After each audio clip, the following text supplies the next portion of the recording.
নমস্কার বন্ধুরা, Bhadreswar study centre চ্যানেলে তোমাদের স্বাগতম।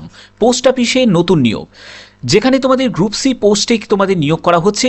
বেতন থাকবে 19,900 টাকা থেকে 63,200 টাকার মধ্যে তোমাদের বেতন থাকবে।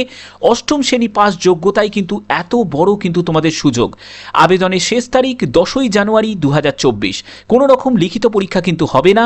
সম্পূর্ণ কিন্তু স্থায়ী চাকরি, এটি কোনো টেম্পোরারি চাকরি নয়, সম্পূর্ণ স্থায়ী চাকরি, স্থায়ী পদে তোমাদের নিয়োগ করা হচ্ছে।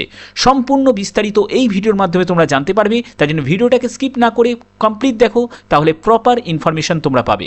তো মূল ভিডিওতে যাওয়ার আগে প্লিজ একটাই রিকোয়েস্ট, চ্যানেলটাকে অতি অবশ্যই সাবস্ক্রাইব করে বেল আইকন অল করে রেখো এবং ভিডিওটাতে এখনই একটা লাইক করে দাও। তো চলো মূল ভিডিওতে চলে যাচ্ছি। তো বন্ধুরা, আমি পিডিএফটা ওপেন করে নিয়েছি। এখানে তোমাদের government of India, ministry of communications, department of পোস্টের তরফ থেকে তোমাদের পোস্ট অফিসে তোমাদের নিয়োগ হচ্ছে। যেখানে তোমাদের নিয়োগ হচ্ছে সেটি গ্রুপ সি পদে নিয়োগ করা হচ্ছে। যেখানে যোগ্যতা অর্থাৎ শিক্ষাগত যোগ্যতা তোমাদের অষ্টম শ্রেণী পাস শিক্ষাগত যোগ্যতা থাকলেই কিন্তু তোমরা আবেদন করতে পারবে। তো প্রথম যে তথ্যটি দেব সেটি হচ্ছে স্কেল অফ পে, অর্থাৎ বেতন কত টাকা তোমরা পাবে সেটি একবার দেখে নাও। এখানে 19,900 টাকা থেকে 63,200 টাকার মধ্যে তোমরা বেতন পেয়ে যাবে লেভেল 2 অনুযায়ী। বেতন কিন্তু যথেষ্ট কিন্তু ভালো বেতন তোমরা পাচ্ছ। এখানে তোমাদের আবেদনের লাস্ট ডেট অর্থাৎ last date receipt of application, এখানে একটি অফলাইন অ্যাপ্লিকেশন ফর্ম আছে। এই অ্যাপ্লিকেশন ফর্মটা কীভাবে ফিল আপ করবে আমি সেটিও দেখিয়ে দেবো। এই অ্যাপ্লিকেশন ফর্মটা ফিল আপ করে তোমাদের 10ই জানুয়ারি 2024-এর মধ্যে কিন্তু পাঠাতে হবে। এখানে পাঠানোর জন্য দুটি মাধ্যম আছে। একটি রেজিস্টার্ড পোস্টের মাধ্যমে তোমরা পাঠাতে পারো, অথবা তোমরা স্পিড পোস্টের মাধ্যমেও তোমরা পাঠাতে পারো। এখানে কিন্তু অন্য কোনো মাধ্যমে কিন্তু তোমরা পাঠাতে পারবে না, অর্থাৎ যদি তোমরা কুরিয়ারের মাধ্যমে পাঠাতে চাও সেটি কিন্তু কোনো রকমভাবে কিন্তু অ্যাকসেপ্ট করা হবে না। ওকে, এখানে তোমাদের পিরিয়ড অফ প্রবেশন, এটি 1 ইয়ার পিরিয়ড অফ প্রবেশন বলা হয়েছে, এবং তোমাদের মেথড অফ রিক্রুটমেন্ট সেটি ডাইরেক্ট রিক্রুটমেন্ট। এখানে তোমাদের একটি কথা বলে রাখি, এখানে প্রথমে তোমাদের যে ট্রেনিংটা হবে সেটি 1 বছরের ট্রেনিং হবে। 1 বছর ট্রেনিং হওয়ার পরে তারপরে কিন্তু তোমাদের এটি সম্পূর্ণ কিন্তু স্থায়ী চাকরি, এটি কিন্তু কোনো কন্ট্রাকচুয়াল কিন্তু চাকরি নয়। এটি আমি বলবো তোমাদের জন্য একটা বিশাল বড় অপরচুনিটি, যে এই যোগ্যতায় এত ভালো একটি চাকরির অফার তোমরা পাচ্ছ।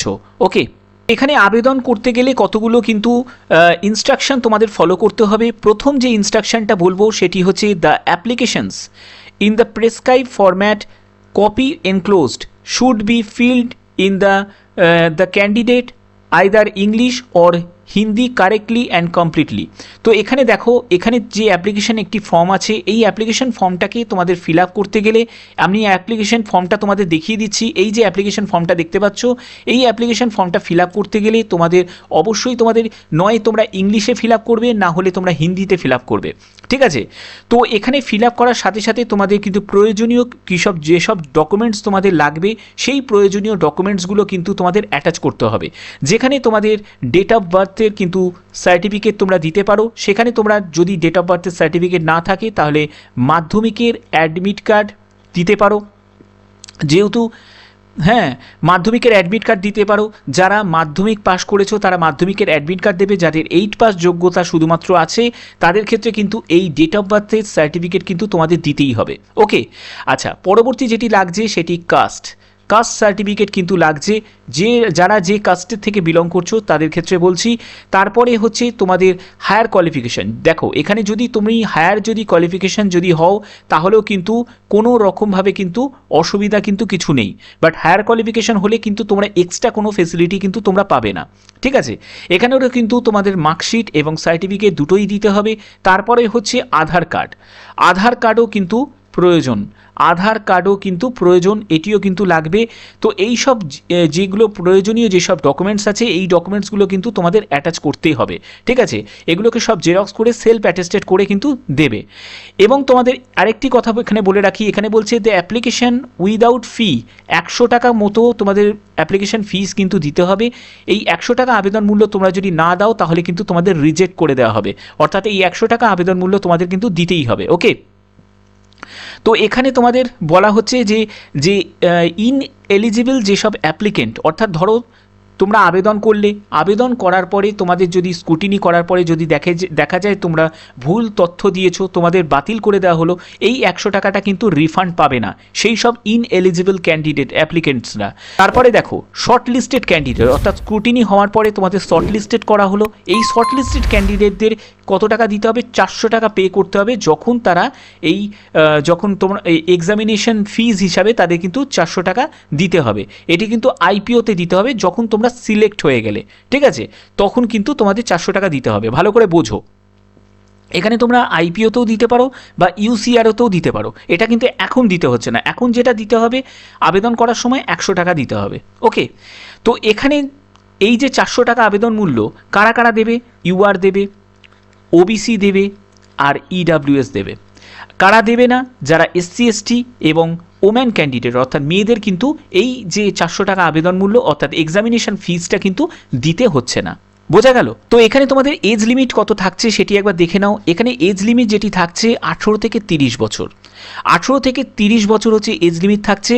যারা এসসি এসটি আছো তারা 5 বছরে কিন্তু এজ রিল্যাক্সেশন পেয়ে যাবে, আর যারা ওবিসি থেকে বিলং করছো তারা 3 বছরের এজ রিল্যাক্সেশন পেয়ে যাবে। ওকে, এখানে আরেকটি কথা বলে রাখি, যারা পিডাব্লিউবিডি ক্যান্ডিডেট আছো তারা কিন্তু আবেদন করতে পারবে না। ওকে, তো এখানে 18 থেকে 30 বছর এই এজটা কিন্তু ক্যালকুলেট করতে হবে 1/7/2023 হিসাবে। 18 থেকে 30 বছরের মধ্যে তোমার বয়স হলে আবেদন করতে পারবে, ঠিক আছে। তো তোমাদের যে পোস্টে নিয়োগ করা হচ্ছে সেই পোস্টটি হচ্ছে motor vehicles mechanic skill artisan grade 3। এই যে পোস্টে তোমাদের নিয়োগ করা হচ্ছে, যেটি গ্রুপ সি এর মধ্যে পড়ছে, নন গেজেটেড গ্রুপ সি এর মধ্যে পড়ছে। এখানে তোমাদের যে পোস্টে নিয়োগ করা হচ্ছে সেই পোস্টের ক্ষেত্রে তোমাদের যেখানে রিক্রুট করা হবে সেই ডিভিশনটি হচ্ছে এমএমএস ডিইউআরজি ছত্তিশগড় সার্কেল। এই ছত্তিশগড় সার্কেলে কিন্তু তোমাদের জব পোস্টিং হবে। এখানে কিন্তু যে কোনো রাজ্য থেকেই কিন্তু তোমরা এখানে আবেদন করতে পারবে। ওকে, তো এডুকেশন কোয়ালিফিকেশানটা একবার দেখে নাও। এখানে এডুকেশন কোয়ালিফিকেশান যেটি প্রয়োজন, তোমরা যদি কোনো টেকনিক্যাল ইনস্টিটিউশন থেকে এই রেসপেক্টিভ ট্রেড নিয়ে, অর্থাৎ তোমাদের মোটর ভেহিকেলস নিয়ে তোমাদের যদি কোনো সার্টিফিকেট থাকে তাহলে আবেদন করতে পারবে, অথবা তোমরা যদি 8 স্ট্যান্ডার্ড পাস করে থাকো, অর্থাৎ শুধুমাত্র 8ম শ্রেণী পাস করে থাকো এবং তোমাদের 1 বছরের যদি অভিজ্ঞতা থাকে এই রেসপেক্টিভ ট্রেড নিয়ে, তাহলেও কিন্তু তোমরা আবেদন করতে পারছো। দ্বিতীয় নম্বর যেটি বলছে এইচএমভি, অর্থাৎ হেভি মোটর ভেহিকেলসের কিন্তু তোমাদের ড্রাইভিং লাইসেন্স কিন্তু থাকতে হবে। এখানে কিন্তু এলএমভি হলে কিন্তু হবে না, শুধু এলএমভি হলে হবে না, ঠিক আছে, এখানে কিন্তু এইচএমভি চাই। ওকে,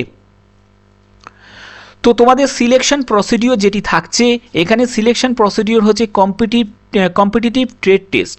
তো প্রথমে তোমাদের কম্পিটিটিভ ট্রেড টেস্ট হবে, এর ভিত্তিতেই কিন্তু তোমাদের চূড়ান্ত সিলেকশন হবে। অর্থাৎ এখানে কিন্তু কোনো রিটেন হচ্ছে না, এখানে কোনো ইন্টারভিউ কিন্তু হচ্ছে না, ঠিক আছে। তো যারা যারা এখানে আবেদন করতে চাও তারা কিন্তু এখানে আবেদন করতেই পারো। এটি সম্পূর্ণ পার্মানেন্ট একটি চাকরি। তো তোমাদের আবেদনপত্রটা কোথায় পাঠাতে হবে? আবেদনপত্র পাঠানোর যে ঠিকানাটা, এটা একটু ভিডিওটাকে পজ করে একবার দেখে নিও। তো এখানে বলছে যে applications for the post of mechanic skill artisan grade 3 MMS D U R G, এই যে স্পিড পোস্ট রেজিস্টার্ড পোস্ট, এই দুটি পোস্টের মাধ্যমেই কিন্তু তোমরা পাঠাতে পারো। হ্যাঁ, the manager group A mail motor service GPO compound Sultania road Bhopal, এই যে ঠিকানাটা দেখতে পাচ্ছ এই ঠিকানায় কিন্তু তোমাদের পাঠিয়ে দিতে হবে। আর এখানেই কিন্তু তোমাদের জব লোকেশন হবে। যে কোনো রাজ্য থেকেই কিন্তু তোমরা আবেদন করতে পারছো। যদি আবেদন করতে চাও তারা কিন্তু খুব দ্রুত কিন্তু এখানে আবেদন কমপ্লিট করে দিও, ঠিক আছে। তো আমি সবসময় প্রচেষ্টা করি যে তোমাদের কাছে সব ধরনের চাকরির ইনফরমেশন তোমাদের কাছে সবার আগে পৌঁছে দেওয়ার। তো ভিডিওটা যদি ভালো লাগে, ভিডিওটা যদি ইনফরমেটিভ লাগে, অতি অবশ্যই ভিডিওটাতে লাইক করো, চ্যানেলটাকে সাবস্ক্রাইব করে বেল আইকন অল করে রেখো। তো আজকের মতো এটুকুই, টাটা।